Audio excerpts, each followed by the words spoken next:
We wish Vivian were our only child, Walter Vance, my father, declared sharply at dinner. I offered a placid smile. As you wish, Dad. 6 months later, their crumbling empire fell, and I wasn't there to catch it. Up until that evening, I, Eleanor Vance, 34, believed I had endured the peak of my family's favoritism. The celebratory clinking of glasses and the loud chatter during my parents' 40th anniversary dinner at a bustling Manhattan steakhouse, the Gilded Rail, came to an abrupt halt when my father stood up. He spoke into the stunned silence, his voice cold and cutting. "We wish your sister was our only child." His gaze was fixed solely on me. The room, filled with extended family, uncles, aunts, cousins, was utterly silent. Beyond the brutal words, my sister Vivian's smug, knowing smile was a punch to the gut. My chest began to burn. I didn't cry or shout. I simply felt a slow, internal scorching, recognizing this moment as the absolute final straw. I had poured my money, my expertise, and my years into their failing business, only to be continually treated as a scapegoat. That night, something within me snapped. I couldn't bear the constant disregard a moment longer. My heels clicked decisively on the polished marble floor as I walked out, my next move already etched in my mind. Their little picture-perfect world began to unravel a week later when their wish was granted in the most unexpected way. Think of it as you. What would you say? Tell me about your country as well so I can see how far this story has spread. I was always the afterthought. Richard and Margot Vance, my parents, ensured I never forgot it. As children, they would beam at Vivian, praising her flawless looks, her debate club awards, and her perfect 4.0 GPA. If they acknowledged my presence in the room, I was lucky. The years of pain still echo, like the time I won the State Mathematics Olympiad, and they were too busy applauding Vivian's dance recital to attend my ceremony. Vivian would absorb it all with a smug nod, as if she were inherently deserving of all their adoration. Their preference shaped everything, far beyond mere words. During family meals, the main topics were always Vivian's latest success, her promotion at the department store chain, and her ambitious future plans. "Let's hear from your sister," Mom would interrupt if I ever tried to talk, Dad nodding in agreement, his eyes fixed on Vivian. I quickly learned to silence the pain and keep my opinions to myself. The same dynamic played out at family gatherings. They would proudly parade Vivian around while I trailed in the background, a ghost. At a cousin's wedding last September, they spent the entire night boasting about Vivian's new regional role without ever mentioning that I had just been hired as a senior financial analyst at a prominent New York firm. The worst part was their business. My parents owned a struggling clothing and accessory boutique in downtown Chicago, a source of their pride, but perpetually on the brink of disaster due to bad decisions and mounting debt. Every single month, I sent $750 USD from my personal savings and provided countless hours of free financial consulting to keep the doors open. I did the complex calculations, negotiated payment terms with the suppliers, and even overhauled their antiquated inventory system. Was there appreciation? Never. They would instead call Vivian to boast about her vague marketing ideas. A new sign here, a small discount there, had saved the day. My substantial work received barely a grunt. I wasn't naive. I knew they relied on me, not out of love, but because I was adept with numbers. Every time I wired that $750, I would clench my teeth, thinking of the weekend trips I postponed and the studio apartment I couldn't upgrade. Yet I persisted. Why? Duty. Family. That unrelenting, foolish hope that one day they would truly see me. I would stay up late in my office, poring over their books, catching errors that would have cost them thousands of dollars. Meanwhile, they'd be at Vivian's lavish apartment, admiring her latest idea for a store redesign that would never materialize. It wasn't just the money, it was the outright dismissal. I once spent weeks resolving a critical IRS tax issue for their store. The day I informed them it was fully settled, Mom only remarked, "Oh, good. Vivian's planning a huge summer promotion for next June."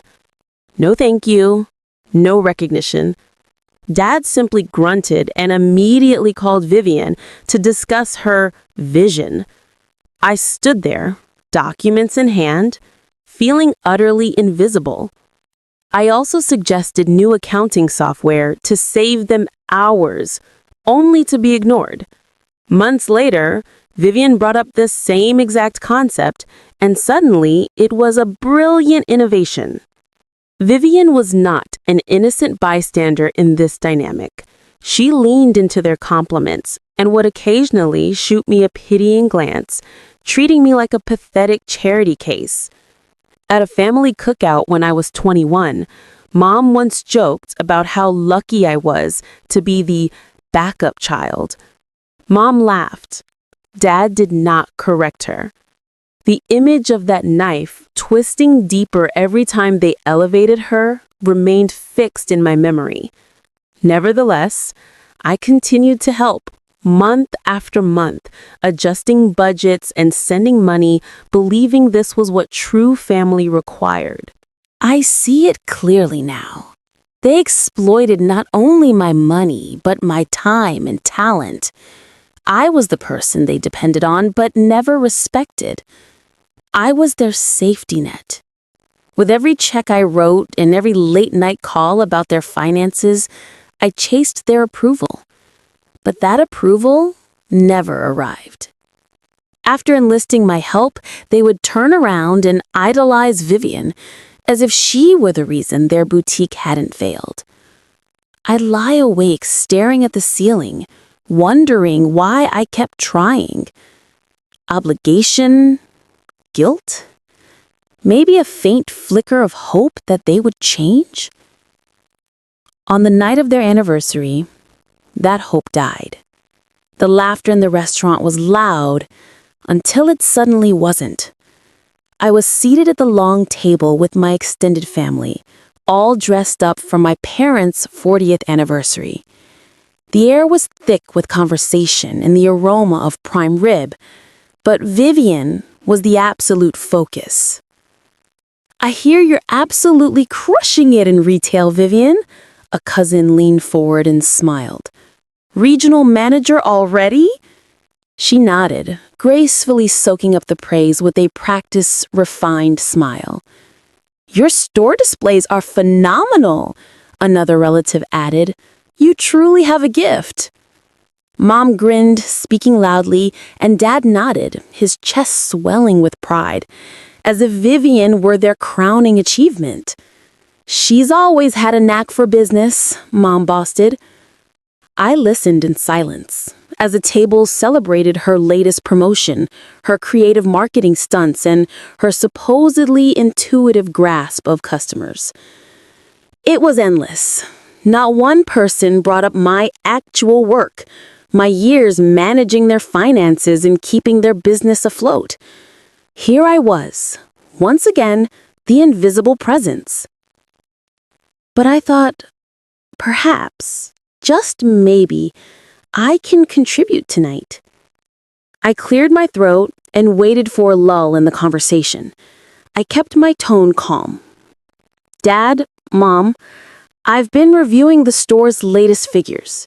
Your current overstock is hemorrhaging capital. If we streamline the inventory system and switch a few suppliers, you could save thousands a year. I leaned forward, ready to present the detailed plan I had spent weeks preparing, a clear strategy to boost their profitability. The table went silent and the atmosphere instantly turned hostile. Vivian lifted an eyebrow, her lips curving into a smirk. Inventory. That's cute, she said with a condescending tone. Stick to your spreadsheets. I have real ideas. A few cousins awkwardly laughed, and my stomach churned. Mom's voice was sharp as she interjected. Let's not bore everyone with numbers, sweetie. Vivian has already started planning a huge July sale. Clutching the napkin beneath the table, I felt the heat rush to my face. Dad merely sipped his wine without even looking at me. Vivian knows what she's doing, he muttered. My week's worth of meticulous planning was dismissed in seconds, as if I were a mere intern addressing a CEO. I forced a smile and tried again. It's not just the numbers. I could secure better terms by renegotiating vendor contracts. It would make a huge impact.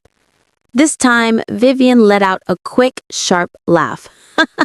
Vendors, please, I'll handle that, she declared. As she spoke, the table erupted in whispers, some embarrassed, some clearly amused. Perhaps focus on your own job. Mom waved her hand dismissively. Let's talk about something fun. Vivian, tell them about your new advertising campaign. Dad turned to her and nodded already, acting as if I hadn't spoken at all. I sat back, my throat tight, the familiar sting of being ignored, now a fiery burn. Then it happened. Dad rose to make a toast, raising his glass. He scanned the room, his eyes lingering on Vivian, before settling on me. To 40 years of marriage, family, and our pride and joy, he announced, in a loud, deliberate voice. To be honest, we would prefer Vivian to be our only child. The air was sucked out of the room. The words struck like a physical blow. A fork clattered to a stop. A cousin gasped. Vivian was completely unfazed. She just smirked, locking eyes with me, daring me to react. Mom didn't correct him. She simply sipped her wine, her face impassive. The silence dragged on. Every eye in the room fixed on me, waiting for me to break down or lash out. I refused to give them the satisfaction. Though my heart hammered against my ribs, I kept my expression blank, my jaw set. Inside, I was shattering, the accumulated pain of years of neglect crashing down. I had poured my energy into their failing store and spent my entire life trying to earn their respect, only to be publicly erased. Vivian's sneer, a final unspoken insult that I would never be enough, was the breaking point. The scrape of my chair was loud in the stillness as I pushed it back. My voice was quiet but forceful. Enjoy your evening. I grabbed my bag and left, my heels clicking a furious rhythm on the floor. Every step fueled the searing in my chest.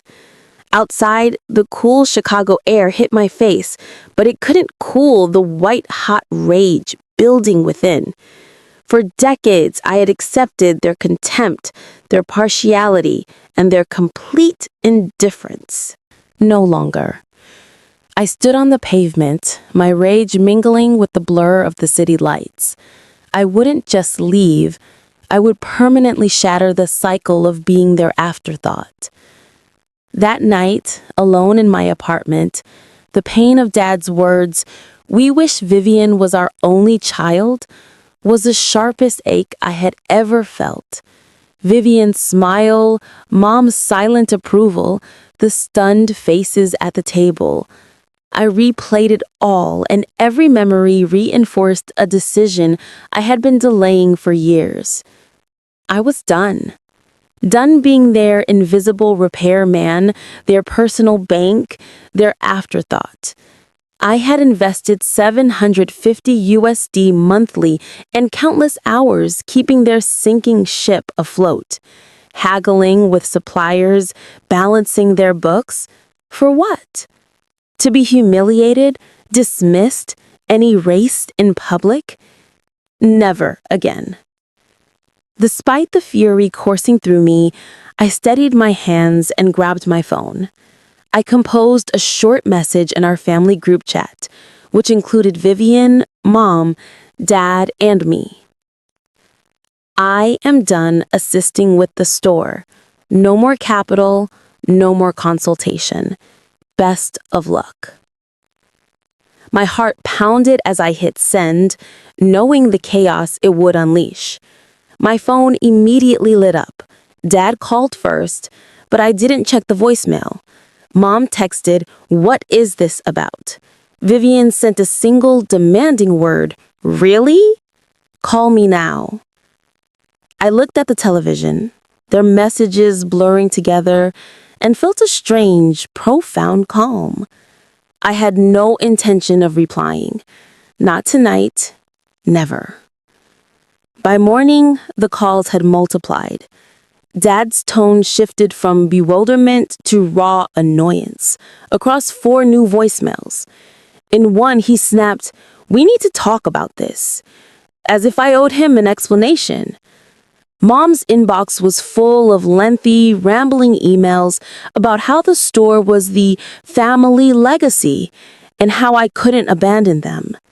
Vivian called twice, loudly demanding that I stop overreacting. I left every call on voicemail and every email unread. I could feel their panic, even through the screen, but I felt no guilt. For years, they had relied on my resources and skill while publicly elevating Vivian over me. Now they would face the consequences. Without me, the store would certainly fail. My $750 a month was the only thing preventing suppliers from cutting them off and settling past due invoices. My financial consulting, the hours I spent scrutinizing their accounts and streamlining their operations, was the only thing that had kept them afloat. Without it, they would sink fast. I had no sympathy. I was liberated. For the first time, I wasn't fighting for their acceptance. I wasn't pleading for a shred of dignity. I was reclaiming my power, and it felt amazing. But Vivian wasn't finished. 3 days later, I received an alert about a public post on her Instagram page, visible to all our family and mutual friends. She didn't name me, but the message was obvious. Some people think they're indispensable, but they're just jealous and petty, stirring drama to feel important. My cousins and acquaintances quickly began to speculate, some even tagging me in the comments. Then the private messages started. Friends asking if I was okay, others implying I was being difficult at work. Vivian followed up with another post about my failed relationships, suggesting I was too obsessed with my career to keep a partner. All of it was baseless, but the damage was done. Every notification buzzing on my phone felt like a public attack on my life and reputation. I read her post, my jaw clenched tight. This was a new low, even for the arrogant Vivian. To deflect attention from their failing business, she was attempting to paint me as the villain, the unstable one. I had the option to retaliate, to expose their desperate pleas for help, and to reveal how Vivian's brilliant ideas had all come to nothing. But I didn't. Engaging would mean playing her game, and I was done. I blocked her on Instagram, muted her number, and ignored the rapidly accumulating pile of emails from Mom and Dad. The crisis was theirs now, not mine. The pressure intensified. Dad called from a new number, his voicemail starting softly then turning aggressive. "You're hurting the family," he screamed, as if I were the disgrace.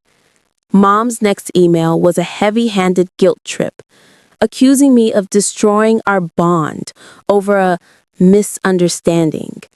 Vivian texted in all caps, "You can't just walk away like this." I deleted it without a response. Their words were meaningless. All they did was confirm what I already knew. They didn't care about me. They only cared about what I could do for them, for the store, for their comfort, for their reputation. I was merely a tool. Every missed call and unread message felt like a small, quiet victory. I refused to be pulled back into their pattern of dependence and dismissal. Vivian continued to post vague, passive-aggressive remarks about unappreciative people or family betrayals. Their sting was muted. Her lies prompted a few questions from my coworkers, but I brushed them off and focused on my job. I was too skilled, better than Vivian ever was at hers, to let her smear campaign bring me down. Sitting at my desk, I contemplated how the store would collapse without my support, and how they would scramble to fix what I had held together for so long. I felt no remorse. I felt resolute. They had pushed me too far. They would finally learn what it meant to lose me. I wasn't just leaving.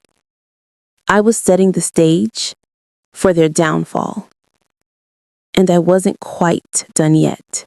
A week later, I flew to Miami, Florida. The visit to my grandfather, Walter Vance Sr., was no spontaneous decision. It was planned.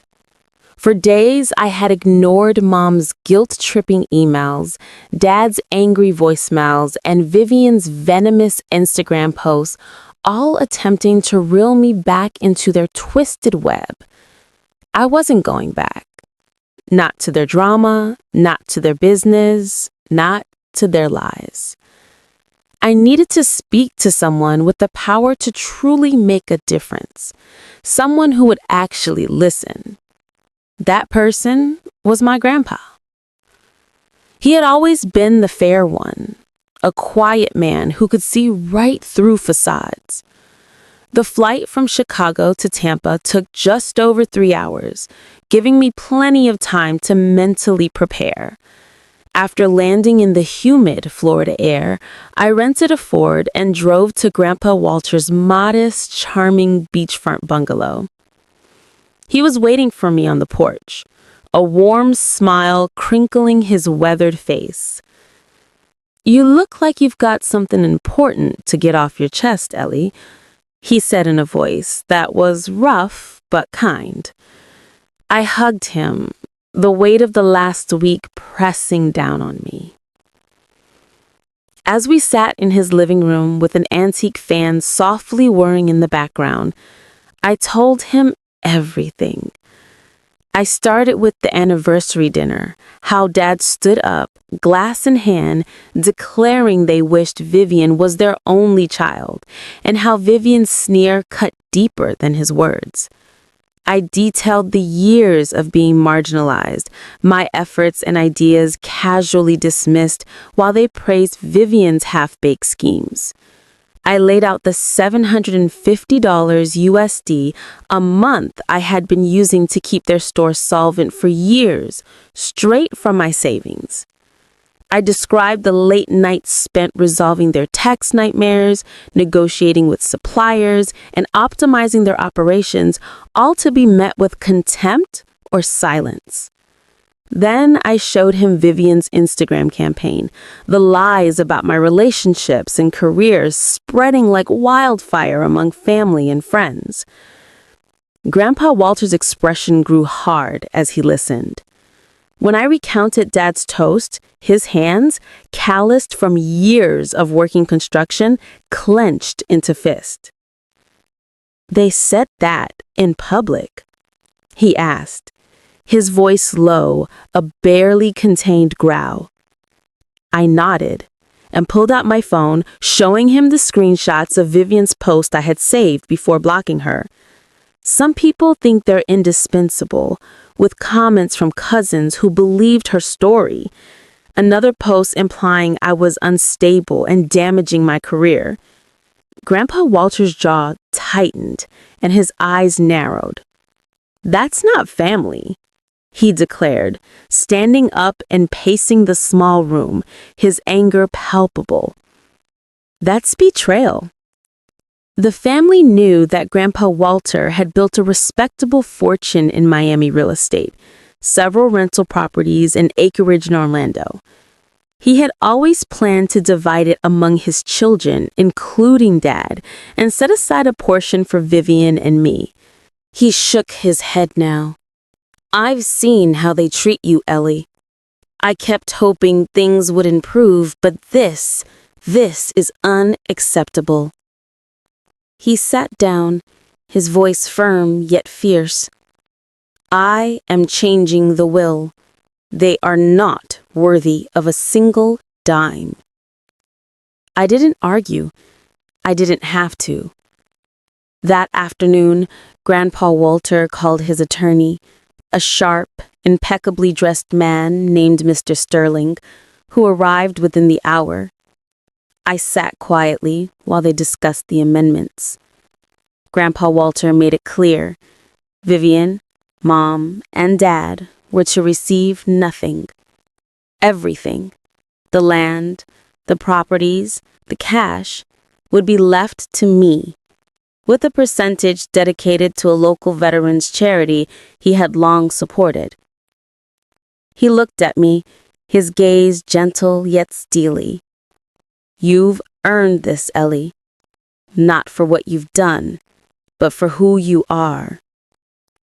His words hit me hard, and I swallowed, feeling truly seen for the first time in my life.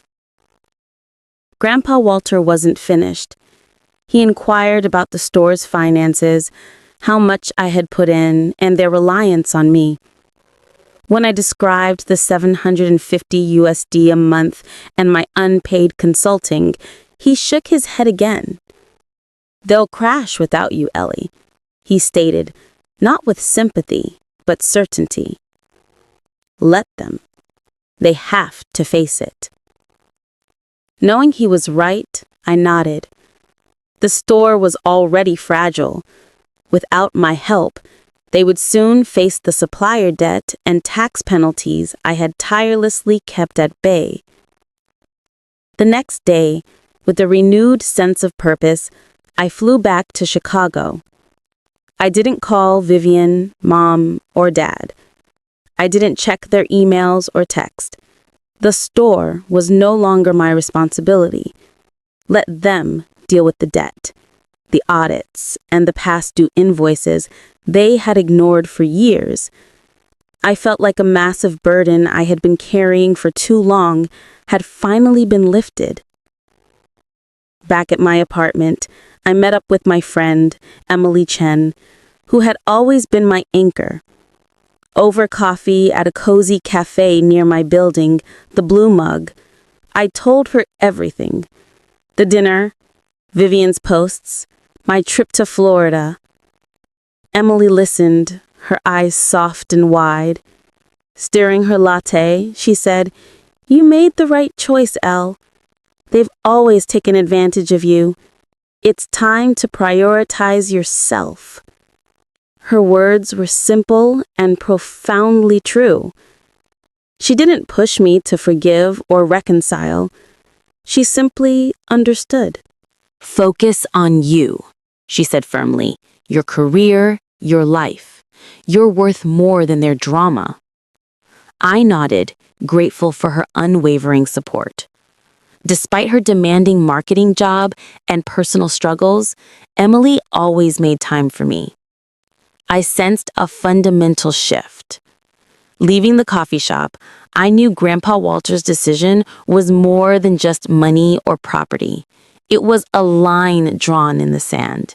It was justice. I was no longer fighting for their approval. I was building my future while they were left to face theirs. 6 months later, their entire world imploded. The family business, once sustained by my capital and advice, failed due to poor management. Without my $750 monthly payments, the suppliers cut them off and the invoices piled up. A sudden IRS audit brought hard penalties, $35,000 in devastating fines for years of careless bookkeeping, exactly what I had warned them about. Dad tried to charm his way out, but the IRS agents were unimpressed. Mom frantically tried to sell inventory, but it was too late. The bank foreclosed, and the store shuttered permanently. I heard about it from a cousin. I never called to check. They had made their beds. Vivian's ambitious career plans also crumbled with the store. She had been pitching investors on the idea of expanding the business into a national chain, leveraging her retail experience. But with the original store gone, her pitch was instantly worthless. Investors pulled out, unwilling to partner with a failed operation. Her reputation took an even greater hit when her Instagram posts backfired. Tired of her arrogant boasting, a few family members started digging. They discovered that I had been the one keeping the store afloat, not her brilliant ideas, but my money and my labor. A cousin shared a screenshot of my bank transfers, proving the $750 I had sent every month. The comments quickly turned scathing. "You lied about her," one aunt commented. "She was carrying all of you." Despite Vivian's attempts to justify herself, the damage was irreversible. Family friends unfollowed her, and her coworkers whispered about her exaggerations. Left fumbling to save face, no one believed her excuses. Mom and Dad faced their own immediate consequences. Without the store's revenue, the debt they had accrued over years of bad decisions overwhelmed them. They had taken out a second mortgage on their modest 4-bedroom home in New Jersey, counting on my assistance to fill the gaps. Now, with no income, they missed payments. The bank repossessed the house they had lived in for decades. They packed their belongings into storage and moved into a cramped 2-bedroom apartment. The truth came out, and their social standing dissolved. Relatives who had once lauded their every word turned cold. At a family cookout, an uncle publicly chastised Dad, accusing him of driving me away. Mom tried to play the victim, saying I had abandoned them, but the evidence was overwhelming. My bank statements, my disregarded emails full of sound financial advice. Cousins stopped inviting them to parties and ignored their calls. Grandpa Walter did not flinch. Hearing about the store's collapse through a friend in Chicago, he chose not to contact Vivian, Mom, or Dad. Instead, I received a handwritten letter confirming the new will. "It is finalized," he wrote. "The land and properties are yours, with donations made to charity. They will not receive a cent." With his signature on the document, he had permanently cut them off. I felt a quiet sense of relief, not victory. His decision wasn't about punishment. It was about justice, something they had never afforded me. When Mom called him, tearfully begging for a meeting, he refused. "You made your bed, Margot," he said before hanging up. Vivian tried to text him, but he blocked her number. Dad, too proud or too embarrassed, never even tried. I kept my distance and focused entirely on my own life. I was thriving as a financial manager. A San Francisco tech startup, one that valued my instincts, had become a significant client. I didn't check on the store or reply to Mom's occasional guilt-ridden texts. Their demise wasn't my doing. They had built their entire existence on lies, relying on me to support Vivian's facade. Now, they were paying the price. I heard rumors through the family network. Vivian struggling to juggle part-time retail jobs, Mom selling jewelry online to make rent, Dad taking shifts at a warehouse. I refrained from boasting, knowing I had simply done what was necessary. I moved on. Their collapse was deeply personal. The family who had chuckled at Vivian's online barbs now saw her as a petty bully who had publicly defamed me to protect her own image. The people who had cheered Mom and Dad at the anniversary dinner now shunned them, embarrassed by the truth. The boarded-up family store, once a source of their pride, was a monument to their failure. The final hurdle they couldn't overcome was Grandpa Walter's ironclad will. I didn't have to say a word. Their own actions had spoken loudly enough. As their lives fell apart, mine began to coalesce. I threw myself into my career as a financial manager. My biggest win to date was securing a $3.1 million contract to handle the finances for a fast-growing Boston IT startup. After months of late hours and assertive negotiations, I streamlined their budget and prevented them from overextending themselves. My boss, a woman who rarely smiled, called me into her office. "You're going places, Eleanor," she said, implying a promotion to senior partner. It was more than a financial boost. It proved I could succeed spectacularly without my family's approval. I was finally building something that belonged only to me. Outside of work, I forged a new life, one not centered on their drama. Emily became my rock, always grounding me with a quick coffee date at the Blue Mug or a simple text. We'd share laughs over her latest marketing mishap or my embarrassing client meetings. Her support was quiet, steady, and unobtrusive. I felt truly connected. Then there was Ethan Reynolds, a structural engineer I met at a networking function who became my boyfriend. He was unlike anyone I had ever dated, quietly confident, with a dry, surprising sense of humor. On our first date at a small jazz club, he admitted he only came to the event to avoid grading blueprints. By our third date, we were planning weekend hikes through New Hampshire's White Mountains and discussing everything from bridge designs to my aspirations of launching my own consulting firm. I slowly revealed my family history to Ethan, the anniversary dinner, Vivian's viral falsehoods, the years of neglect.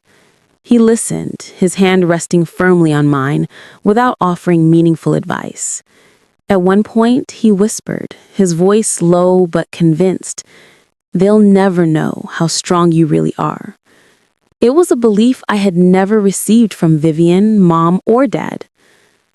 With Emily and Ethan, I created a circle that felt more like home than a battleground. Neither my parents nor Vivian attempted to contact me, and I kept my distance. A cousin mentioned they were having difficulty. Vivian juggling retail jobs, Mom selling handmade crafts online, and Dad working shifts at a shipping warehouse. I had no sympathy. They had valued my resources, but treated me like dirt, choosing to elevate Vivian while tearing me down. Their continued silence was just another choice, and I was done letting it hurt me. Grandpa Walter sent me a postcard from Florida with a small, proud message. "I'm so proud of you, Ellie." That was enough. I didn't need their apologies or their excuses. I needed people who accepted me for who I was. The lesson was learned, and it was profound. Value those who genuinely care about you, not those who merely take from you. I had spent years desperately seeking my family's approval, foolishly believing that if I invested enough time, money, and energy, they would finally see my worth. But they didn't. They only took, offering nothing real in return. Grandpa Walter, Emily, and Ethan were the ones who showed up without conditions, and they were the ones who mattered. That realization changed how I moved through the world.